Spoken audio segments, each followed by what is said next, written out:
ప్రజలు నిర్మిస్తారు. పరిశ్రమ నిరంతరం తమకు ఉద్యోగాలు ఉన్నాయని చెప్తుంది.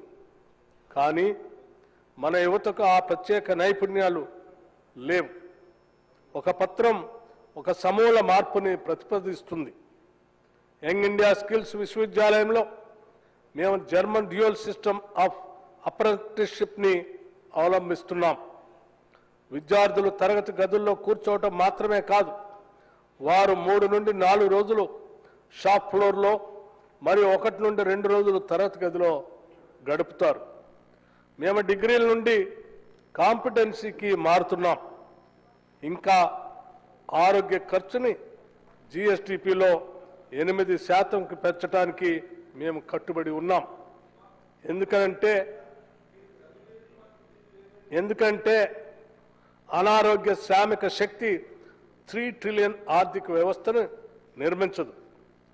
సమ్మిళిత సంపద కోటి మహిళా కోటేశ్వరులు. చివరగా సార్ అధ్యక్ష, ఈక్విటీ లేకుండా వృద్ధి కేవలం ద్రవ్యోల్బణం. ఈ పత్రం యొక్క గుండె కోటి మహిళా కోటేశ్వరుల్ని చొరవ చేసుకొని ముందుకు తీసుకొని పోవటమే మా అందరి లక్ష్యం. మేము స్వయం సహాయక బృందాలకు రుణాలు ఇవ్వటం మాత్రమే కాదు, మేము వాటిని కార్పొరేట్ సంస్థలుగా మారుస్తున్నాం. వారికి వ్యక్తిగత క్రెడిట్ స్కోర్లను అందించడానికి మేము వారి తిరిగి చెల్లింపు చరిత్రను డిజిటలైజ్ చేస్తున్నాం. మారుమూల గ్రామాల్లోని ఒక మహిళ బంజారాహిల్స్లో కానీ జూబ్లీహిల్స్లో కానీ వ్యాపారవేత్తలాగా మూలధనాన్ని పొందేందుకు వీలు కల్పిస్తుంది. సబ్సిడీ ద్వారా కాకుండా ఎంటర్ప్రైజ్ ద్వారా 1 కోటి మంది మహిళలు లక్షాధికారులు కోటేశ్వరులు కావాలని మేము కోరుకుంటున్నాం. అధ్యక్ష, ఈ పత్రాన్ని చర్చించడానికి ప్రతిపక్ష సభ్యులను మరియు నా సహచరులను నేను ఆహ్వానిస్తున్నాను.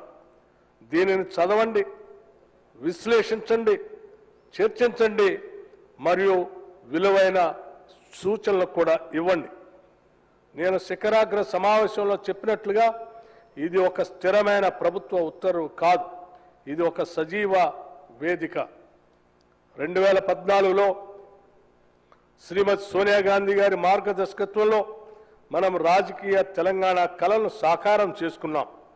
2024లో సంపన్న తెలంగాణ కోసం మనం ఒప్పందంపై సంతకం చేద్దాం. అందుకే గౌరవ సభ్యులందరికీ ఒక విజ్ఞప్తి చేస్తూ ఉన్నాను. ఈ తెలంగాణ రైజింగ్ 2047 అనేటువంటి డాక్యుమెంట్ ఈ రాష్ట్ర భవిష్యత్తుకి, మన పిల్లల భవిష్యత్తుకి, ఈ దేశానికి కూడా అతి ముఖ్యమైనది. అందుకే అధ్యక్ష, ఈ ప్రభుత్వం రాష్ట్ర ముఖ్యమంత్రి శ్రీ రేవంత్ రెడ్డి గారి నాయకత్వంలో ఉన్నటువంటి కేబినెట్ ఈ రాష్ట్రంలో ఉన్నటువంటి అన్ని ప్రభుత్వ కార్యాలయాలకు సంబంధించినటువంటి కార్యదర్శులతో మరియు ఐఎస్బితో మరియు నీతి ఆయోగ్ లాంటి వారితో మరియు దేశంలోనే ప్రపంచంలోనే అత్యున్నతమైనటువంటి నిష్ణాతులతో మాట్లాడి కూర్చి చేర్చి చర్చించి తయారు చేసినటువంటి డాక్యుమెంట్ ఇది. దయచేసి మీరందరూ దీనిపైన దృష్టి సారించి దీనిపైన తగు సూచనలు సలహాలు ఇవ్వవలసిందిగా విజ్ఞప్తి చేస్తూ ఉన్నాను.